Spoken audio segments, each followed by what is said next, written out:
राजस्थान के अलवर जिले में अरावली की पहाड़ियों के बीच एक ऐसा किला खड़ा है जहां शाम ढलते ही सन्नाटा छींकने लगता है।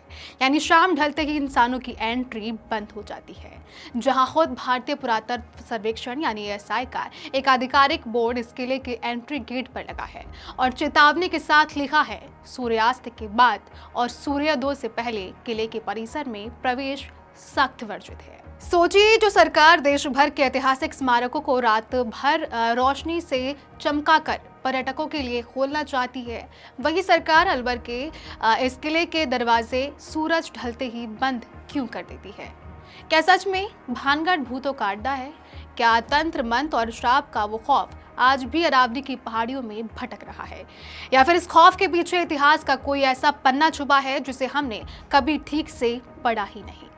नमस्ते, मैं आरती और आप देखना शुरू कर चुके हैं अनकोट मीडिया। आज बात होगी भानगढ़ किले की, उसके वैभवशाली अतीत की, उसके खौफनाक लोक कथाओं की और सबसे बढ़कर उस वैज्ञानिक सच की। क्या भानगढ़ सच में भूतों का गढ़ है, या फिर सदियों पुरानी कहानियों ने इस किले को डर का दूसरा नाम बना दिया है? आज जानते हैं भानगढ़ का पूरा सच। सबसे पहले तो दिमाग से ये बात निकाल दीजिए कि भानगढ़ शुरू से ही कोई खौफनाक जगह थी। बात है 16वीं सदी की, साल 1573। आमेर के राजा भगवंत दास, जो अकबर के नौरत्नों में से एक राजा मान सिंह के पिता थे, उन्होंने अपने छोटे बेटे माधो सिंह के लिए अरावली की पहाड़ियों के बीच एक शानदार नगर बसाया। नाम रखा भानगढ़। उस दौर में भानगढ़ कोई वीरान जगह नहीं थी। यहाँ करीब 9000 से ज्यादा मकान थे, एक चहल पहल से भरा बाजार था, शानदार हवेलियां थीं और कई खूबसूरत मंदिर थे। अगर आप आज भी भानगढ़ जाएं तो किले में दाखिल होने से पहले आपको 2 मंजिला दुकानें और जौहरी बाजार के अवशेष दिखेंगे। Lahori gate, Ajmeri gate, Phoolbari gate और दिल्ली गेट जैसे 5 विशाल प्रवेश द्वार हैं। किले के भीतर गोपीनाथ, सोमेश्वर, मंगला देवी और केशव राय के इतने भव्य मंदिर हैं जिनको देखकर कोई भी दंग रह जाए। सोचिए, जो शहर कभी व्यापार, संगीत, वास्तुकला और शाही जीवन का केंद्र था, वो अचानक ऐसा क्या हुआ कि एक ही झटके में कब्रिस्तान जैसा वीरान बन गया? इतिहास के पन्नों में भानगढ़ के रातों रात उजड़ने की कोई ठोस वजह दर्ज नहीं है, और जहां इतिहास चुप हो जाता है वहां जन्म लेती है कहानियां।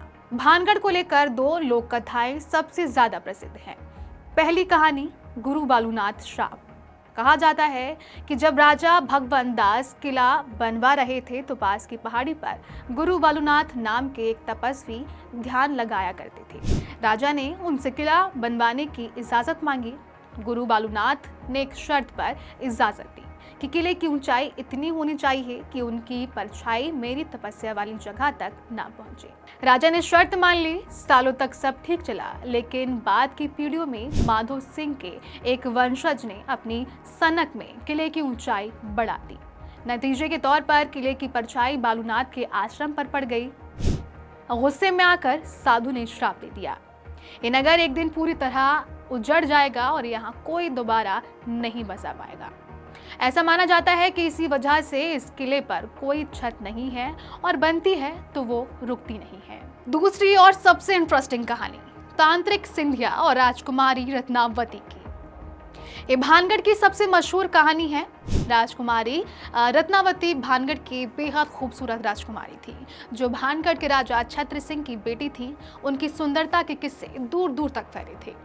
उसी राज्य में सिंधिया नाम का एक तांत्रिक रहता था जो काले जादू का माहिर था।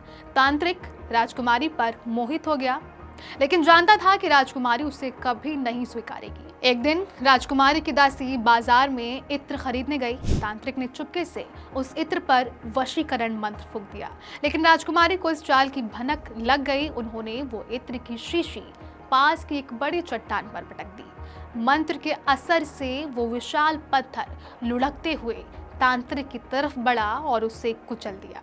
मरते मरते तांत्रिक सिंधिया ने आखिरी सांस के साथ भानगढ़ को श्राप दिया, भानगढ़ तबाह हो जाएगा, यहाँ रहने वाले सब मारे जाएंगे और उनकी आत्माएं इसी किले में भटकती रहेंगी।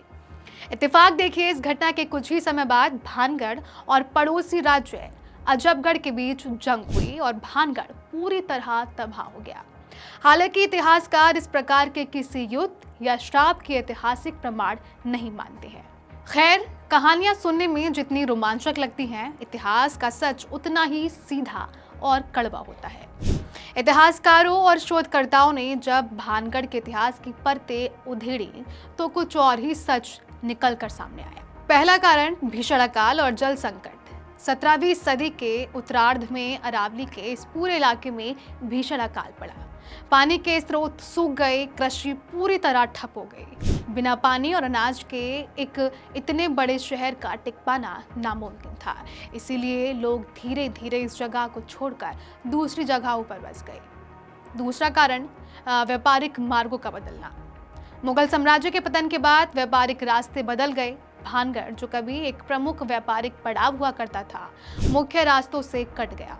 आर्थिक रूप से परेशानी धीरे धीरे बुधहा नगर में तब्दील हो गई। तीसरा कारण मुगलों का आक्रमण। 1720 के आसपास जयपुर के राजा सवाई जय सिंह ने भानगढ़ को अपने राज्य में मिला लिया। उस दौरान हुए छोटे बड़े युद्धों और राजनीतिक उथल पुथल ने भी इस शहर को पूरी तरह उजाड़ दिया।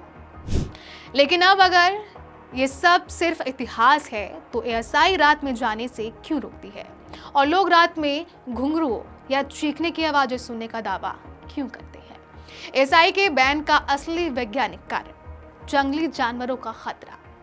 भानगढ़ का किला सारिस्का टाइगर रिजर्व के बिल्कुल बफर जोन में आता है। रात के समय यहाँ तेंदुए, लकड़बग्घे और जंगली सुअर घूमते हैं। हादसों का खतरा। किला सदियों पुराना खंडर है। यहाँ कोई बिजली या लाइट की व्यवस्था नहीं है। अंधेरे में 50-60 फीट गहरे कुएं या ढही हुई छतों से गिरकर किसी की जान जाने का सीधा खतरा है। अवैध गतिविधियां। 90 के दशक में लोग खजाने की चाह में रात में किले के फर्श और दीवारों को तोड़कर अवैध खुदाई करते थे। साथ ही असामाजिक तत्वों का जमावड़ा होने लगा था।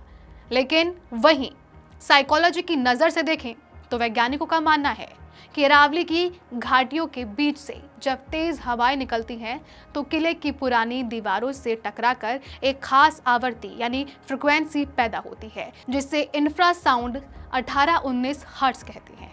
ये साउंड इंसानी कानों से सीधे सुनाई तो देती है, लेकिन हमारे दिमाग पर गहरा असर डालती है। इससे इंसानी शरीर में अचानक घबराहट, दिल की धड़कन तेज होना, ठंड लगना और ऐसा महसूस होना कि कोई आपके पीछे खड़ा है जैसा एहसास होता है।